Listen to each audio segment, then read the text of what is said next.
Много погрешно е схващането, че кучетата от големи породи изискват по-твърда ръка и по-силови методи на обучение. Все едно по-високите деца да бъдат възприемани по различен начин, въпреки че имат същите емоционални нужди и етапи на развитие като по-дребните им връстници. Куче от голяма порода се нуждае от същото ниво на търпение, положителна подкрепа и деликатни напътствия, за да се учи и адаптира към човешкия свят, както и по-дребното. Наясно съм обаче, че това няма как да го разбереш, ако не живееш с кучето като член на семейството. Ако то е там някъде на двора, защото е едро.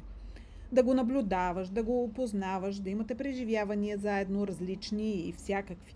Повярвай ми, дори още повече се нуждаеш от неговото желание за сътрудничество, защото не можеш да разчиташ на физическа сила, ако кучето има истинско желание да постигне нещо. А постоянното използване на методи, основани на доминиране и принуда, може да доведе до повишена тревожност, страхливост и дори агресия. Дето се казва, вместо да изпишеш вежди, да избудеш очи. Тоест, вместо да решаваш поведенческите проблеми, да ги изостриш. И със сигурност тия методи няма да се отразят добре на отношенията ти с кучето. Защото смачканото куче не е послушно куче. Напротив.